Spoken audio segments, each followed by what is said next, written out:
Failures are inevitable. In daily life, relationship, and ministry, setbacks come.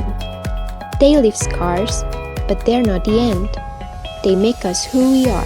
It is written in Proverbs 24 verse 16, "For though the righteous fall 7 times, they rise again." Each failure brings us closer to grace. Each helps us grow. Each gives us room to improve. Embrace your failures. Rise anew. Move toward our calling, our heart's pursuits. Let's turn setbacks into comebacks.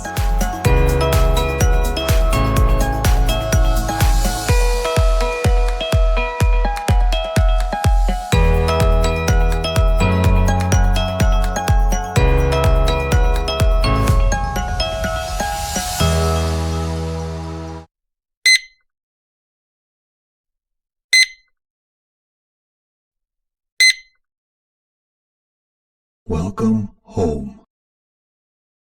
Selamat pagi jemaat Tuhan yang dikasihi oleh Allah yang dahsyat. Mari kita semua bangkit berdiri bersama-sama. Kami mau naikkan pujian kami pagi hari ini untuk Engkau Tuhan. Kau berkati ibadah ini dari awal sampai akhirnya. Kami percaya Kau ada di tengah kami, melawan setiap kami. Terima kasih Tuhan Yesus. Di dalam nama yang berkuasa yang kami panggil juru selamat Yesus Kristus Tuhan. Yang percaya katakan amin. Haleluya.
hidup kami untuk Engkau Tuhan pagi hari ini. Hari ini sampai selama-lamanya. Yes.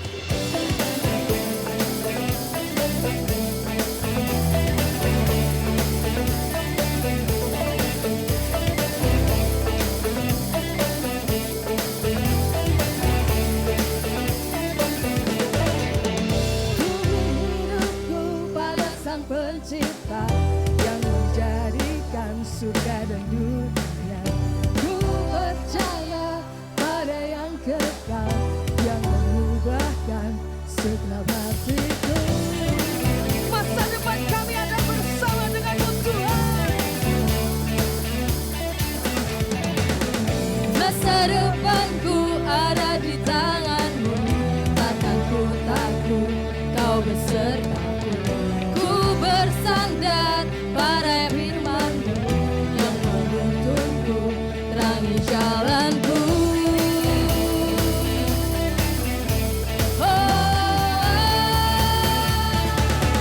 Kau damai sejahtera dalamku, keyakinan di tengah ragu, melampaui semua mimpiku. Janji-Mu nyata di dalam hidupku. Masa depan kami untuk Kau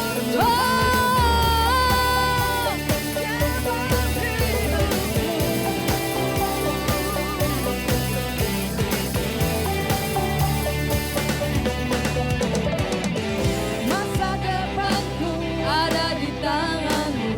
Takkan ku takut, Kau besertaku. Ku bersandar pada firman-Mu yang menuntunku, terangi jalanku.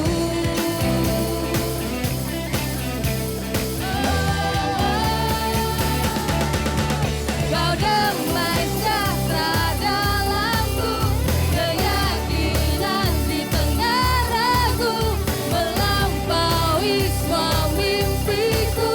Janji-Mu nyata di dalamku. Kau damai sejahtera dalamku, keyakinan di tengah ragu, melampaui semua mimpiku. Janji-Mu nyata di dalam hidupku.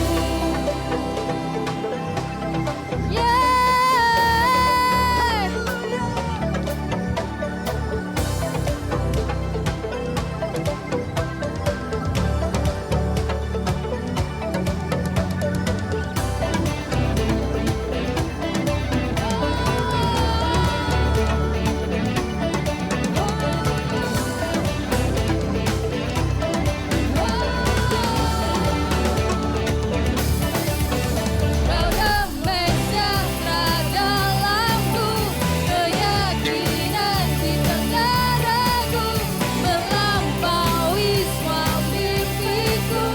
Janji-Mu nyata di dalamku. Kau damai sejahtera dalamku, keyakinan di tengah ragu, melampaui semua mimpiku. Janji-Mu nyata di dalam hidupku.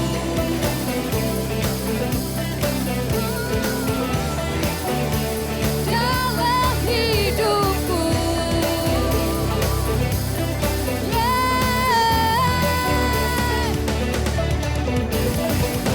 Haleluya. Sobat Tuhan sekali lagi. Amin. Silakan duduk kembali Bapak Ibu Saudara.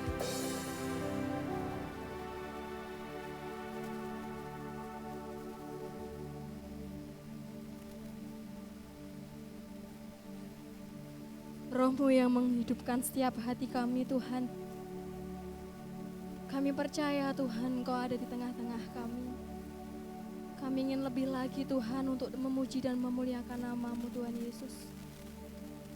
Syukur bagi-Mu Tuhan.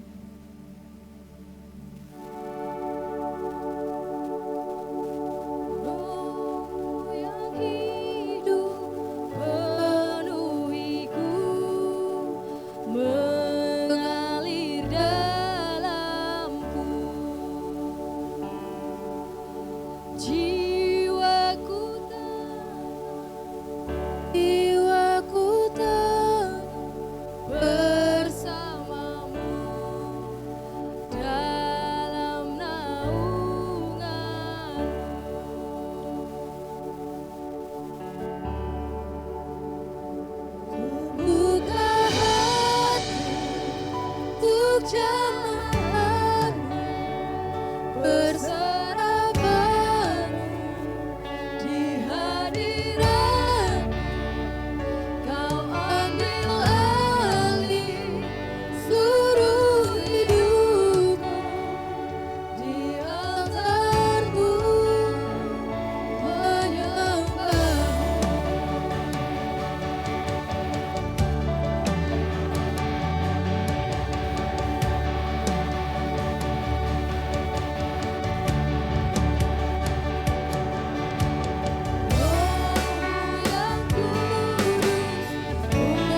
memandang keagungan-Mu pagi hari ini.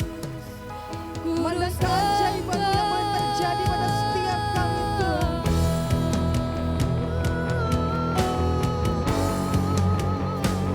Mari sembah Dia,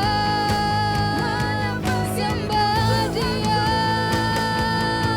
Yesus. Bila manis Engkau juga Tuhan. Bila manis Layak ditinggikan, setiap pujian yang kami naikkan untuk Engkau Tuhan. Glory bagimu, Menjadi persembahan yang manis terpujilah Engkau, terpuji Engkau, Yesus.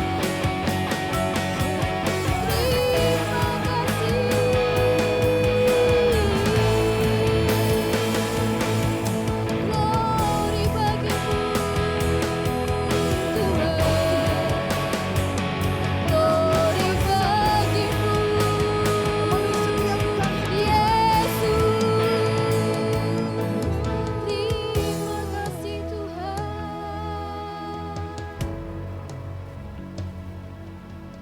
Terima kasih Yesus. Syukur bagi Engkau,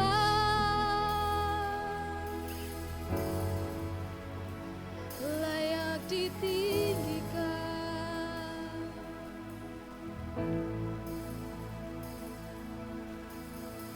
Bagaikan tanah kering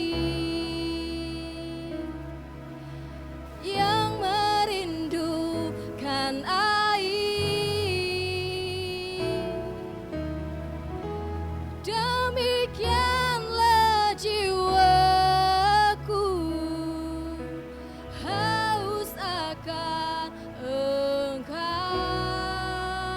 Ini kami Tuhan, ku rindu selalu hadir-Mu di hidupku, memulihkan jiwaku, hapuskan air mataku, mengalirlah kuasa Roh Kudus, mengalirlah di tempat ini, mengalirlah oh Roh Kudus di hidupku. Kami undang jemaat Tuhan untuk bangkit berdiri. Bagaikan tanah kering yang merindukan air, demikianlah jiwaku haus akan Engkau. Ku rindu selalu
Engkau kami kering Tuhan, tanpa Engkau kami binasa. Karena kering kerontang dan ada dalam padang yang gersang, tanpa Roh Kudus kami tidak mau seperti itu Tuhan. Ketika Engkau sudah menyelamatkan kami, membayar lunas dengan darah-Mu, Engkau belum selesai. Engkau mengaliri kami supaya kami tidak kehausan seperti tanah yang pecah-pecah. Tetapi kami butuh Engkau, butuh minum. Kami sadar Tuhan, ampuni kami. Tidak semua anak-anak-Mu menyadari akan kebutuhan itu, sehingga mencari minum dari tempat yang lain, padahal Engkau sudah menyediakan minum itu. Ketika Engkau berkata, barang siapa haus, baiklah ia datang kepadaku dan minum. Dan Engkau memaksudkan adalah Roh-Mu yang kudus. Kami haus akan Engkau. Dalam kelemahan kami butuh minum akan Engkau. Mari. Di dalam kelemahanku, sempurna kuasa-Mu. Hebatnya tantanganku, lebih hebat Tuhanku. Ku berserah kepadamu di dalam kelemahan, di dalam kelemahanku, sempurna kuasa-Mu. Hebatnya tantanganku, lebih hebat Tuhanku. Ku berserah kepadamu yang membelah laut dan badai, yang mustahil pun terjadi karena kuasa-Mu yang pegang hidupku, yang buka jalan bagiku. Kau pembuat mujizat terjadi. Mari saudara nyanyikan itu, siapapun yang lemah di dalam kelemahanku, sempurna kuasa-Mu. Hebatnya tantanganku, lebih hebat Tuhanku. Ku berserah kepadamu, membelah laut yang teduhkan badai, yang mustahil pun terjadi karena kuasa-Mu yang pegang hidupku, yang buka jalan bagiku. Kau pembuat mujizat terjadi. Oh, membelah laut yang teduhkan badai, mustahil pun terjadi karena kuasa yang pegang hidupku, jalan bagiku. Kau membuat mujizat terjadi, yang membelah laut, yang teduhkan badai, yang mustahil pun terjadi karena kuasa-Mu yang pegang hidupku, yang buka jalan bagiku. Kau pembuat mujizat terjadi. Kau pembuat mujizat terjadi. Sekali lagi, Kau pembuat mujizat terjadi. Tepuk tangan buat Yesus kita. Haleluya, haleluya. Silakan duduk. Saudara, Tuhan Yesus pembuat mujizat, miracle maker. Karena kita sering mentok dengan usaha-usaha kita sendiri, ada hal-hal yang memang tidak lewat mujizat, tapi juga ada hal-hal yang memang harus lewat mujizat, di mana hal-hal yang logis tidak mungkin terjadi lalu Tuhan turun tangan. Saudara, ada satu tema yang diberikan kepada kita di bulan Agustus tanggal 11 ini, yaitu yang ada hubungannya dengan air, yaitu basah.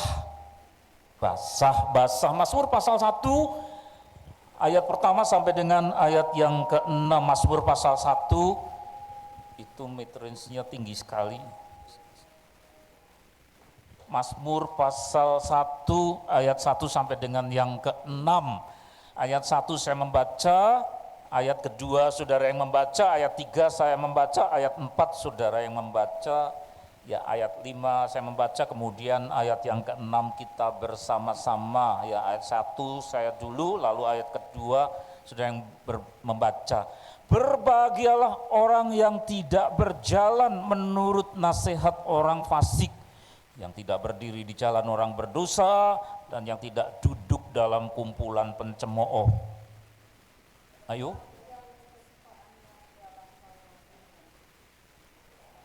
Terus.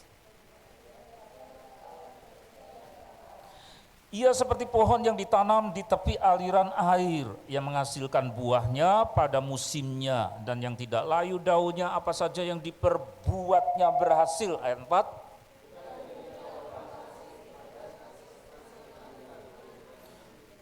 Sebab itu orang fasik tidak akan tahan dalam penghakiman, begitu pula orang berdosa dalam perkumpulan orang benar bersama-sama, sebab Tuhan mengenal jalan orang benar, tetapi jalan orang fasik menuju kebinasaan. Amin.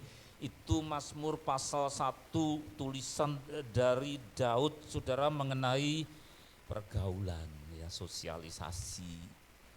Nah, kemudian ya kalau dibuat eksposisi, ya, saya mengucap syukur teman-teman dan saudara-saudara saya ada yang sudah ditabiskan menjadi PDP, tentu wajib belajar hermeneutik dan homiletika. Ada jenis homiletik, cara menyampaikan firman ke saudara-saudaranya, yang namanya adalah khotbah ekspositori, yaitu memakai cara eksposisi, itu dari atas, yang tidak selalu dari atas, lalu urut ke bawah, ke bawah, ke bawah, ya bagian demi bagian. Tapi untuk menyingkat waktu, isinya pokok saja 1 sampai ke 3, ayat 1 sampai ke 3. Lihat mulai ekspositori mulai ayat 1, saudara, berbunyi, berbahagialah orang yang tidak berjalan menurut nasihat orang fasik, yang tidak berdiri di jalan orang berdosa, dan yang tidak duduk dalam kumpulan pencemooh. Disebut berbahagia. Yang Alkitab bahasa Jawa saya bandingkan disebut sebagai rahayu atau bejo, bahasa Indonesianya berbahagialah. Orang yang bejo atau rahayu atau orang beruntung, berbahagialah yang tidak berjalan menurut nasihat orang fasik, tidak mengikuti nasihatnya orang jahat. Terus bawahnya tidak berdiri dalam jalan orang berdosa, jadi enggak mau jalan ini karena jalan ini adalah yang begitu tercela, enggak berjalan di situ. Dan yang tidak duduk dalam kumpulan pencemooh. Ini bicara mengenai pergaulan, sosialisasi. Saudara, firman Tuhan mengajarkan kepada kita, bukan dengan semua orang kita ini bersahabat. Bukan dengan semua orang kita ini kemudian tergabung dalam suatu komunitas. Lihat dulu pantas atau tidak, Tuhan berkenan atau tidak. Yesaya juga memperingatkan, bukan hanya Mazmur, dalam kitab Yesaya bagian tertentu juga disebutkan, terkutuklah anak-anak yang bukan karena dorongan rohku bergabung dalam suatu himpunan. Himpunan berarti komunitas, kumpulan orang-orang yang mana Tuhan tidak suka dengan kumpulan tersebut, ya pasti sudah jelas kumpulannya orang fasik atau orang jahat. Nah saudara, itulah yang dimaksudkan dalam ayat yang ke-1, dengan siapa kita bergabung, dengan siapa kita kumpul, dengan siapa kita bercengkerama, dengan siapa kita minum-minum kopi 2-3 jam, makan belangreng, pisang goreng. Tidak hanya itu, bukan soal makanan minumannya saudara, tetapi yang dikomunikasikan itu loh, yang dipertukarkan. Nah kalau sudah bicara mengenai komunitas, kumpulan, himpunan, apakah itu patembayan, apakah itu suatu organisasi apa saudara, ya entah itu ada yang bersifat pertemanan dan sebagainya. Nah kemudian lalu ditarik satu garis yang diproduk apa dari himpunan itu, yaitu bahwa nanti akan muncul satu dinamika siapa yang berpengaruh, siapa yang dominan di dalam himpunan. Contohnya orang kumpul-kumpul 8 orang, 10 orang. Nanti mau tidak mau akan nampak siapa yang menonjol, siapa yang dominan. Yang dominan atau yang menonjol dalam kumpulan 8-10 orang itu bisa dilihat dari bagaimana ia menjadi motivator, ia menjadi yang dianut. Omongannya, ya kemudian ulasan-ulasannya, pandangan-pandangannya itu membuat orang lain mantuk-mantuk, manggut-manggut, dianut. Itulah yang dominan, karena apa? Diturut, ditiru, sampai kemudian orang 8 itu kurang, yang 7 lalu ingat terus dalam memorinya, sehingga istilah tadi kok bagus, ditiru. Sehingga tulisannya menulis, tulisan itu adalah istilah yang tadi dipakai orang yang sangat berpengaruh dalam kelompok tersebut. Saudara, bukan hanya istilah-istilah yang dipakai. Mungkin istrinya heran, kamu kok dapat istilah itu dari mana? Oh, dari kumpulannya orang itu. Saudara, bukan hanya istilah yang diserap, diambil, tetapi juga wawasan-wawasan, paradigma-paradigma, rumusan-rumusan. Kemudian juga dipelajari oleh orang yang lain itu. Berasal dari mana? Dari yang berpengaruh dalam kelompok tersebut. Siapa dominan, dialah yang kemudian menjadi yang ditiru, dipanut. Lalu muncul rumus-rumus, patokan-patokan, wawasan-wawasan mengenai kehidupan ini. Ya kalau kelompok itu bagus, berfaedah, tetapi Tuhan memperingatkan juga, salah satu hamba Tuhan dalam kitab suci memperingatkan bahwa pergaulan yang buruk merusakkan kebiasaan yang baik. Sejak kecil sudah dididik yang baik oleh ayah ibunya, tapi begitu masuk ke dalam satu kelompok yang tidak baik, dia kena pengaruh dari seseorang yang lebih dominan, sehingga dia kemudian menyerap hal-hal yang merusak apa yang sudah diserap dari sejak masa kecil, didikan dari ayah ibunya itu, lalu berbelok, dia lupa. Saudara, sebelum datang teguran Tuhan, baik itu berupa musibah apa, ya saudara, yang membuat orang yang bersangkutan, oh ingat lagi didikan dari ayah ibunya, dari guru-gurunya, kok saya sudah sejauh ini, dari mana saya dapat hal-hal yang jelek ini, kok mengambil langkah yang sesat, dari kumpulan yang tidak benar. Itu, ya. Inilah yang dimaksudkan pada ayat yang ke-1, maka disebut berbahagialah yang tidak berjalan menurut nasihat orang jahat, tidak mengikuti, tidak berdiri di jalan orang berdosa, tidak duduk dalam kumpulan pencemooh. Bulan Agustus ini pesan Tuhan, dengan siapa kita bergabung, dengan siapa kita omong-omong, sharing, berbagi. Saudara, tidak semua Tuhan kendaki, orang harus sungguh-sungguh selektif. Kemudian ayat yang kedua, ya turun, itu namanya ekspositori dari ayat 1, kemudian urut ayat kedua. Tetapi yang kesukaannya ialah Taurat Tuhan, dan yang merenungkan Taurat itu siang dan malam. Nah saudara, pada ayat yang kedua ini, Taurat atau hukum, patokan-patokan. Oh, yang disebut sebagai mengampuni ini patokannya Allah. Kalau enggak, kamu enggak ampuni, enggak maafkan orang lain, Tuhan juga enggak ampuni kamu. Patokan, ya, satu paradigma. Ada lagi yang namanya hidup dalam kekudusan, sehingga kemudian menjauhi hal-hal yang Tuhan larang supaya jangan jatuh ke dalam lumpur dosa. Jauhi, itu juga patokan-patokan. Ada yang positif, lakukan ini, lakukan itu, tetapi ada yang jangan ini, jangan itu. Ya, berbahagialah yang para pendidik pendamping sekolah minggu anak-anak sejak awal sudah memperkenalkan akan dasatitah, dekalog, satu ya. Jangan ada Tuhan Allah, jangan ada Allah lain di hadapanku. Jangan membuat patung pahatan yang menyerupai apapun di bumi, di bawah, di bumi, di atas, ya, lalu sujud kepadanya. Jangan menyebut nama Tuhan Allahmu dengan sembarangan. Ingat dan kuduskanlah hari Sabat.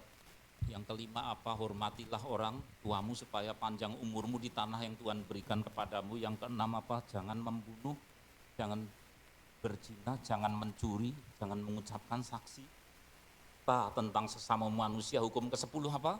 Jangan mengingini milik sesamamu. Sampai hafal di luar kepala itu namanya Torah. Ya. Disingkat namanya 2 hukum kasih. Kalau 10 itu dekalog atau dasatitah, kemudian disingkat menjadi kasihlah Tuhan Allahmu dengan segenap hatimu, dengan segenap kekuatanmu. Lalu ada yang disebut kasihlah sesama manusia seperti dirimu sendiri. Kok 2 hukum kasih, mengasihi Allah dan mengasihi manusia dari 10 itu adalah yang disebut sebagai Torah. Lalu perinciannya ada yang membagi warisan begini, kalau panen seperti apa diatur semua di dalam Taurat. Kalau saudara membaca dalam kitab suci sampai hal-hal terperinci, oh jangan rakus ya kalau apa gandum atau apa dipanen. Terus belakangnya boleh masuk yang namanya orang miskin masuk ke ladang atau sawah itu jangan dilarang, dia berhak gresek, tahu gresek, ambil yang jatuh itu loh.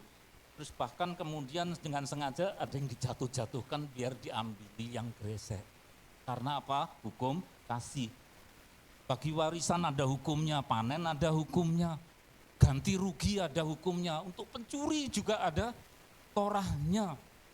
Curi sapi, ketahuan, wah ditangkap. Diatur dalam kitab suci. Yaitu apa? Jangan dibunuh, tetapi sapinya harus dikembalikan. Terus plus apa? Ganti rugi, yaitu ada tambahannya. Kan diatur begitu.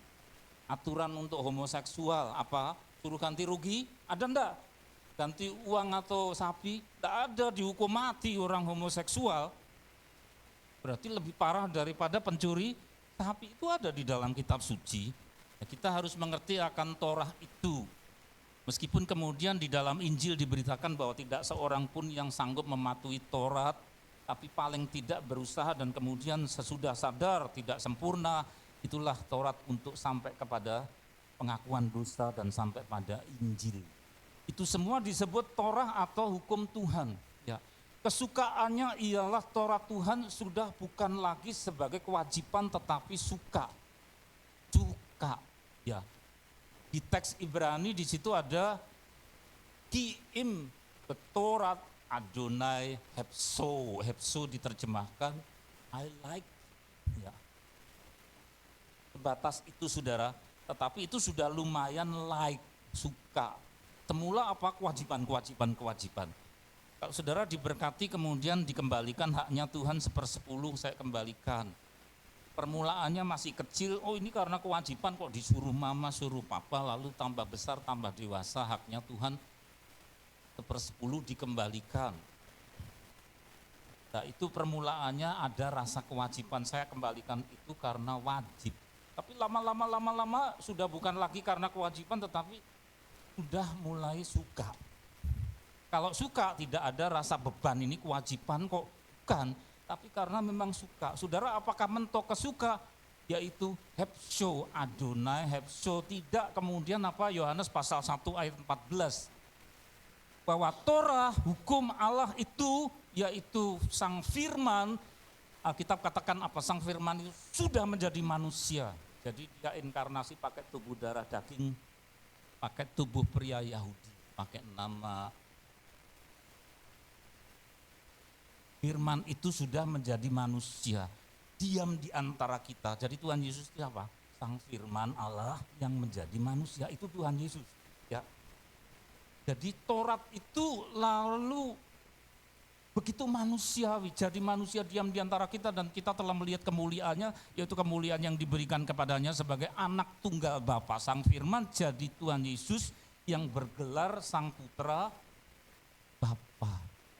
Nah berarti yang mula-mula itu something hanya Torah, hukum, patokan-patokan peraturan itu kan something, sesuatu.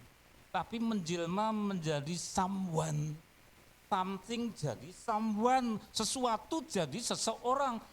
Sehingga ya keterlaluan kalau kita hanya suka. Saudara kenal Tuhan berapa tahun?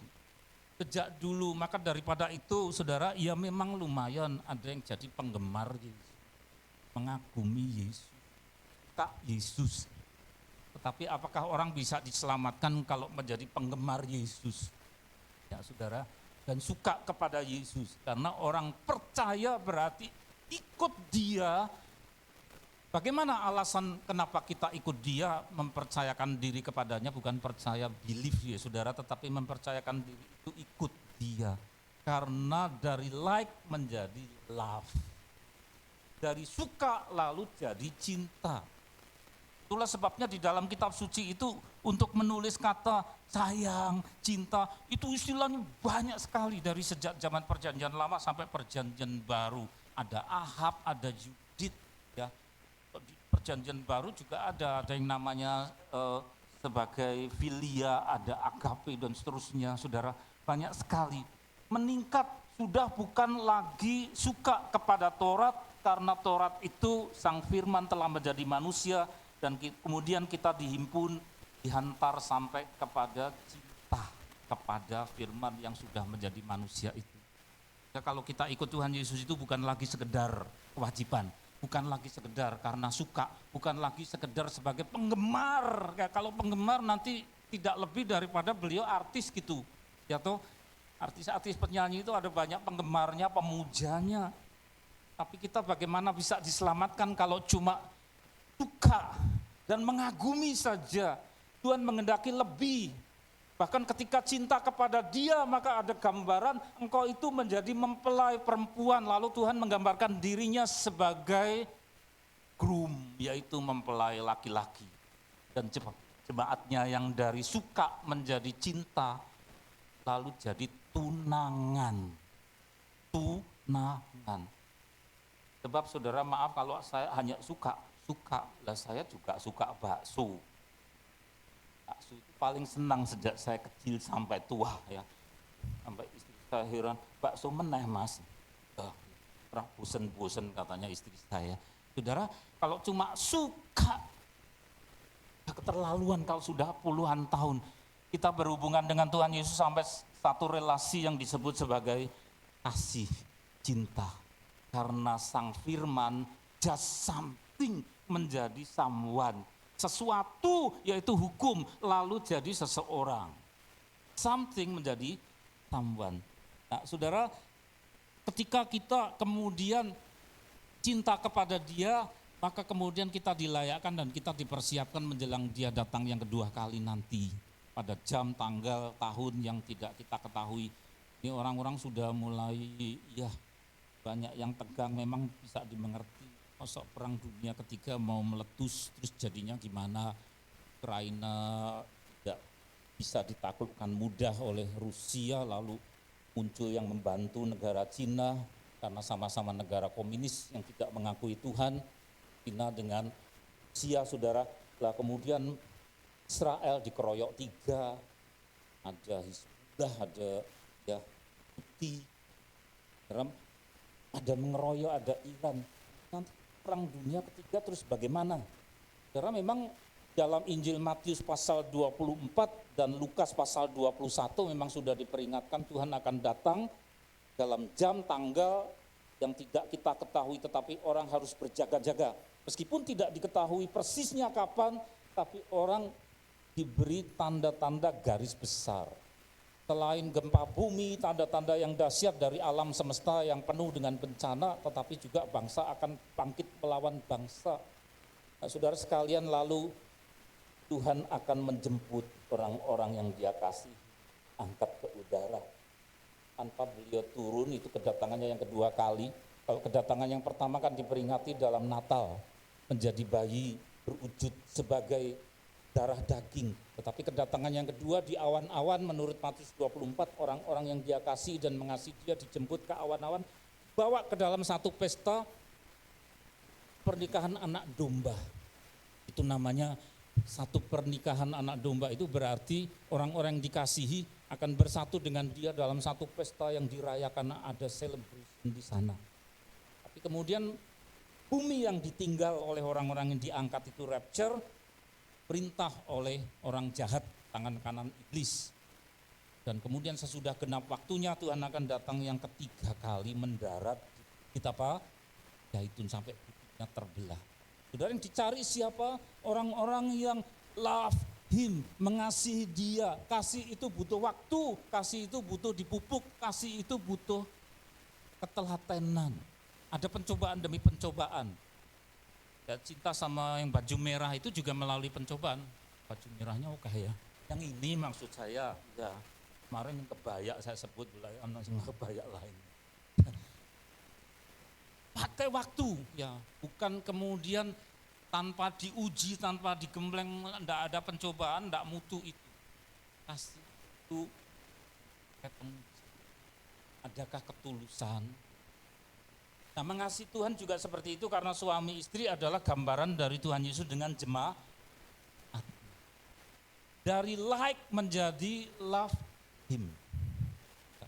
Jadi tadi ayat yang pertama bagaimana hati-hati dengan komunitas, dengan siapa kita bergaul, dengan siapa kita bertukar pikiran, dengan siapa kita beroleh penularan, pemahaman-pemahaman, ulasan-ulasan, rumus-rumus, aman atau tidak. Ya, kalau kita lemah kita beroleh penularan dari yang tidak baik, jangan, tinggalkan itu. Dengan siapa kita bergaul, tentukan. Berani pasal 10 ayat 25, jangan menjauh dari persekutuan-persekutuan ibadah. Maka dalam IFCF ditetapkan selain ada ibadah minggu, ya juga ada ibadah dari rumah ke rumah namanya care group. Karena minggu saja tidak cukup. Ada lagi yang disebut, ini sudah diteruskan dulu yang macet waktu COVID, teruskan lagi ada doa pagi, kemarin sudah mulai jam 6 pagi hari Sabtu. Saudara bekerja, ada lagi doa malam nanti hari Selasa, saudara. Komunitasnya siapa? Jelas-jelas orang yang menyembah Tuhan, mengasihi Tuhan Yesus. Jangan salah masuk ke dalam persekutuan yang tidak Tuhan kehendaki. Nah, ketika kita masuk ke dalam persekutuan bersama dengan sesama orang percaya, dipupuk yang namanya cinta itu. Cinta sama Tuhan, cinta sama Tuhan. Tuhan sudah terlebih dahulu mengasihi kita dengan nyawanya. Apa yang kita berikan buat dia?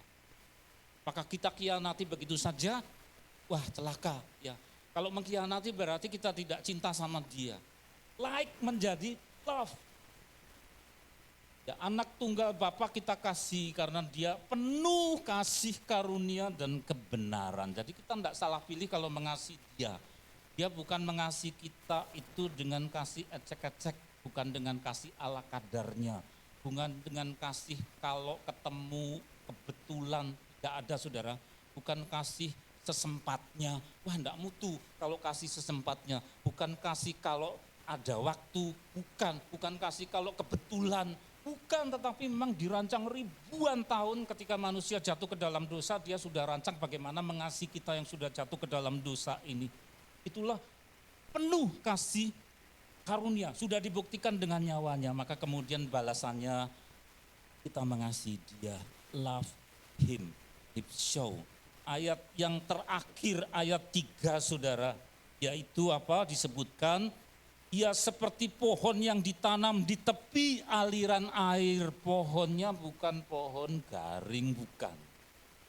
Saya tidak suka kalau ada hiasan-hiasan dekorasi itu pohon kering gitu, ya, pohon kering saudara. Kita mengajarkan seperti orang itu seperti pohon ditanam dekat air. Basah.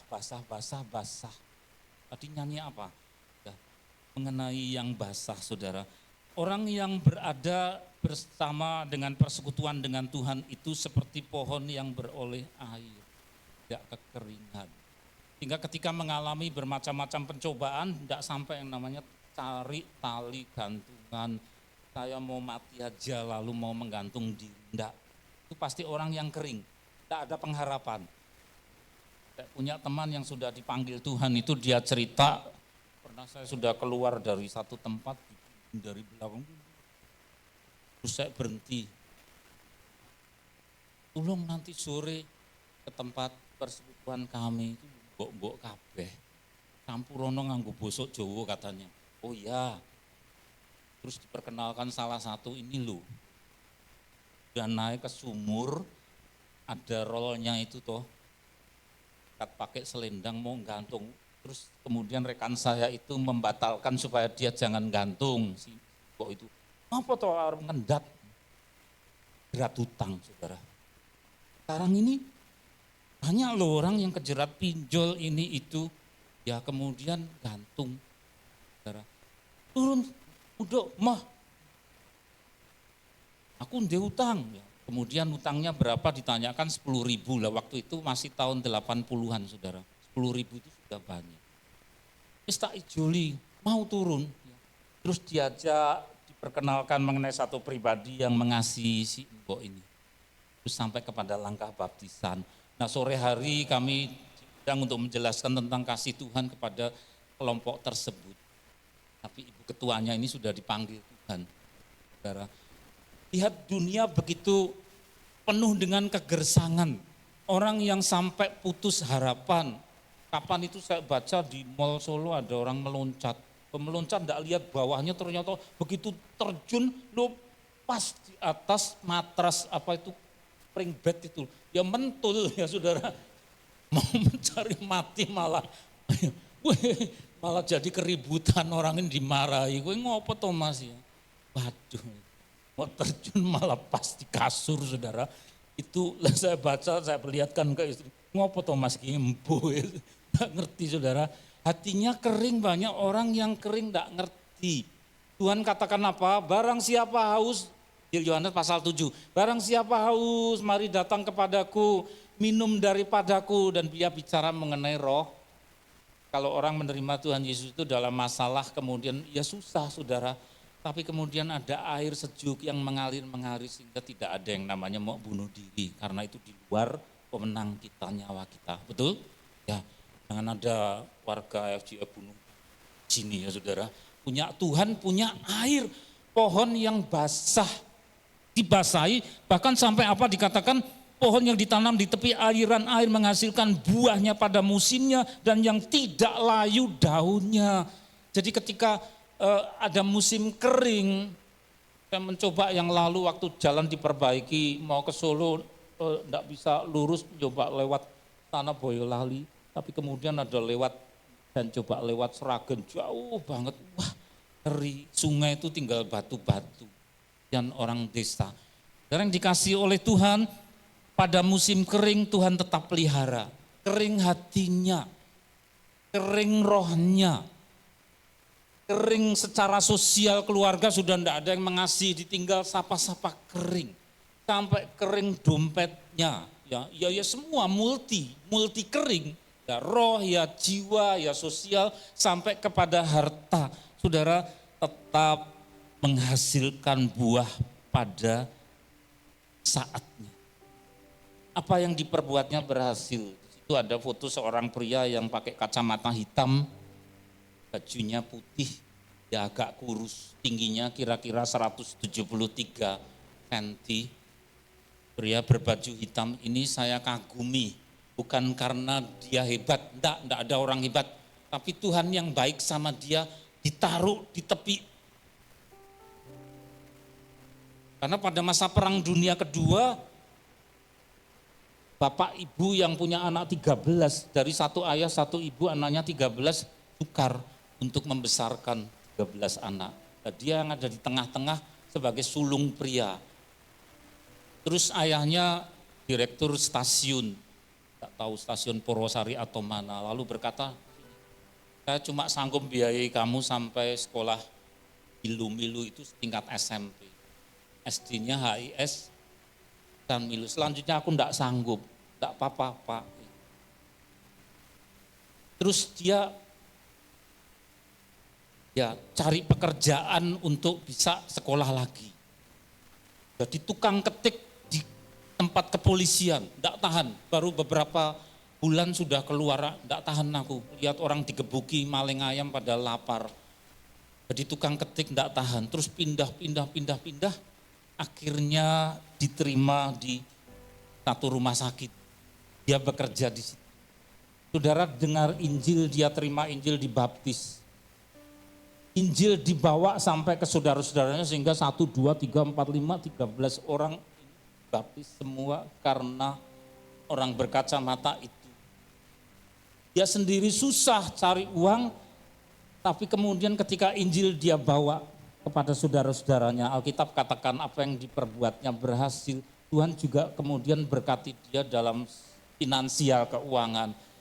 Gajinya dipakai untuk sekolah, pergi ke Bandung, ya pendidikan kuno itu apa, sekolah kimia, lalu sekolah bakteriologi dan seterusnya. Ada beberapa ijazah bahasa Belanda, saya tidak ngerti itu. Sampai kemudian meningkat, bukan hanya secara rohani membawa saudara-saudaranya datang kepada Tuhan, tapi pekerjaannya juga diangkat saat sekolah dari hasil biaya yang dia kerjakan. Saya kagum, bukan pria ini hebat, tapi Tuhan yang baik kepada dia, ditempatkan di pinggir sungai, sungainya itu sungai Allah, saudara. Hingga kemudian waktu sudah mulai lanjut usia, Tuhan percayakan dia menjadi satu direktur di satu lembaga milik negara, namanya LRPC itu Lembaga Rehabilitasi Penderita Cacat. Dia direkturnya di situ. Sampai kemudian tahun 75 diambil oleh Tuhan.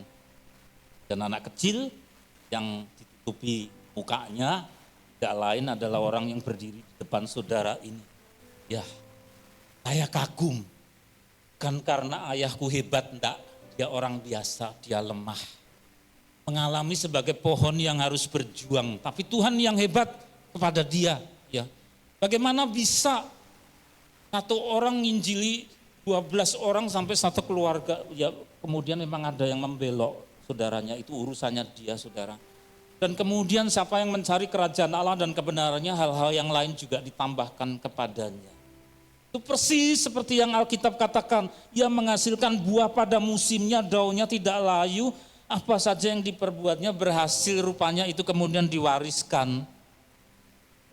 Ketika saya masuk ke Purwodadi tahun 2003, lalu pas berkunjung ke Solo, seorang ibu berkata, gimana Pak, ke Purwodadi, Bapak sudah sukses. Saya mikir sukses yang dimaksud apa? Ya, kok dia tanya, sudah punya rumah sendiri. Saya, oh lah kalau ukurannya sukses pergi ke Purwodadi punya rumah sendiri, dia punya satu kriteria seperti itu. Lalu saya menjelaskan, bukan gitu Bu. Ya. Sukses itu apa?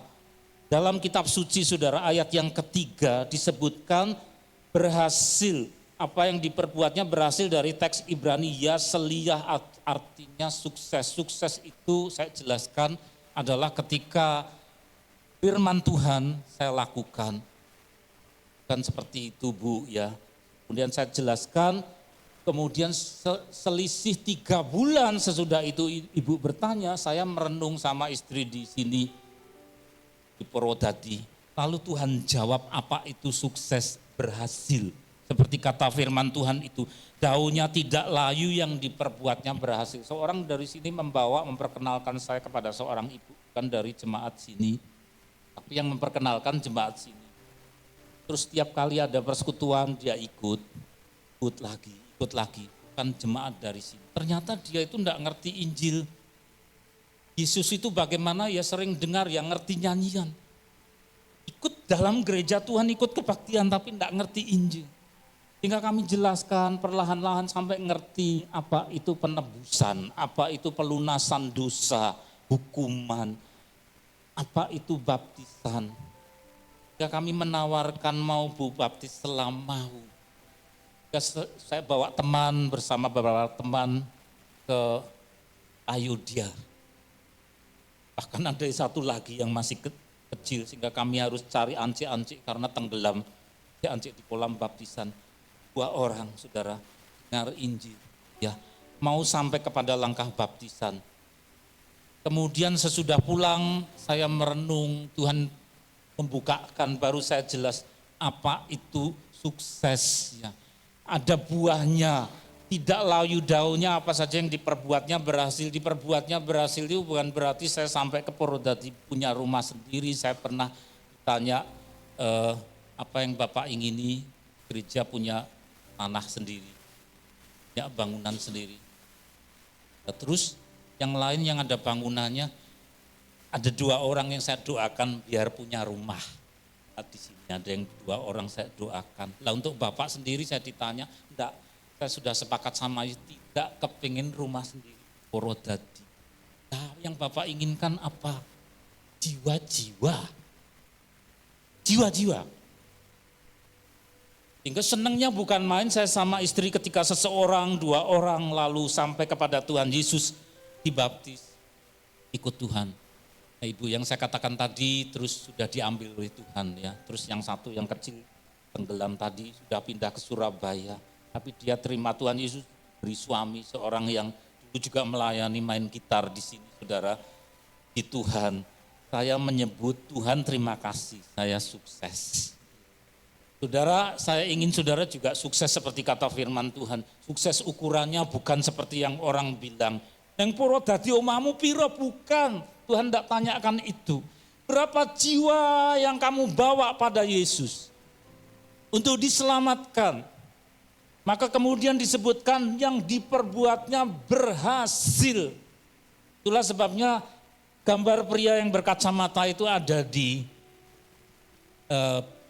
database saya, tapi juga ada di dalam bukan hanya kepala, tapi sampai ke hati saya.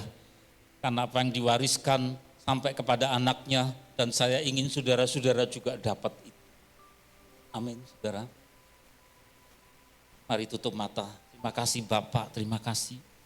Engkau baik, Engkau baik. Kami tidak mau sembarangan masuk ke dalam komunitas yang tidak Engkau kendaki. Tetapi Engkau mengajarkan 2-3 orang berkumpul dalam nama-Mu, Engkau hadir, itulah komunitas orang percaya. Di mana kami saling membangun, saling mendoakan, saling mengasihi. Ampuni kami kalau kami keliru bergaul dengan orang yang bukan berasal daripada Engkau. Sehingga kami rusak. Bapak, kami tidak pernah terlambat datang kepada Engkau. Untuk Engkau bangun kembali. Bahkan yang sudah hancur, jadi serpihan-serpihan, Engkau berkuasa untuk membangun kami kembali dengan penghiburan, dengan pengampunan, dengan kesabaran, dengan kasih, dan ada air sejuk yang berasal daripada Roh-Mu. Hingga pada gilirannya kami pun akan sukses apa yang kami berbuat berhasil, yaitu memenuhi Injil-Mu. Karena Engkau sudah berpesan, pergilah ke seluruh dunia, jadikan semua bangsa muridku, baptislah mereka dalam nama Bapa, Putra, dan Roh Kudus, dan ajarlah mereka melakukan segala sesuatu yang Kuajarkan kepadamu. Terima kasih Bapak, terima kasih. Kami tidak mau tenggelam dalam kesusahan kelemahan kami sendiri. Tapi kami ingin ada dalam agenda pengutusan yang berasal daripada-Mu.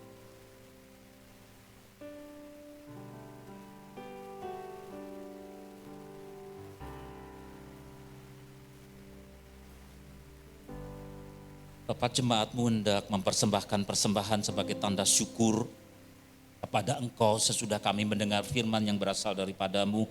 Kuduskan apa yang sudah kami persiapkan, boleh dipakai untuk mendukung pekerjaan pelayanan dalam gereja ini. Sucikan, kuduskan di dalam nama Tuhan Yesus. Ku beri hidupku pada Sang Pencipta.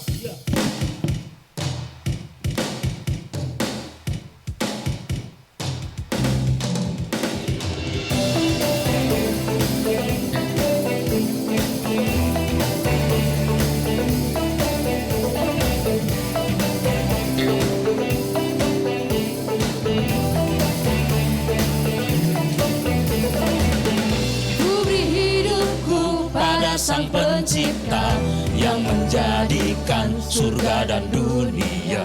Ku percaya pada yang kekal, yang mengubahkan segenap hatiku.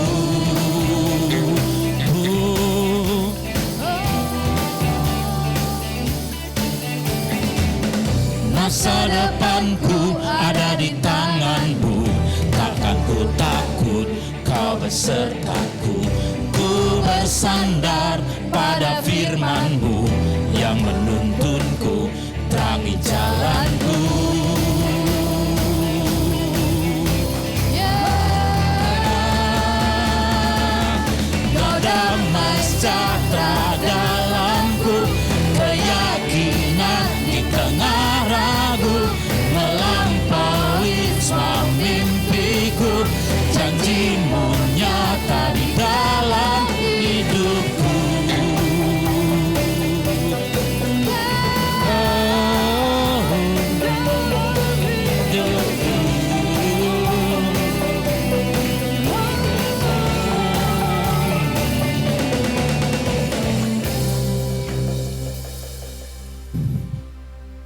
kasih Bapak, terima kasih.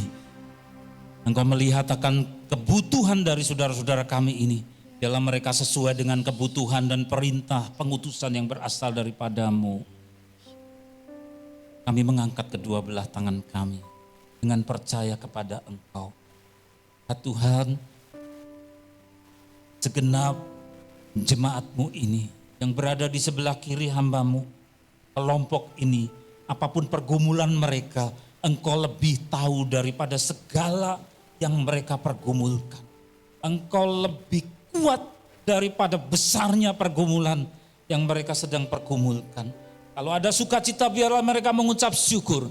Setiap kali ada pergumulannya menguras air mata, ditaruh di bawah kaki-Mu. Begitu juga kelompok yang berada di sebelah kanan hamba-Mu. Hamba-Mu tidak tahu, tetapi Engkau Roh yang Maha tahu. Maka saat ini juga Tuhan, Engkau menilik, Engkau menjamah seorang demi seorang, sesuai dengan apa yang mereka minta kepada Engkau.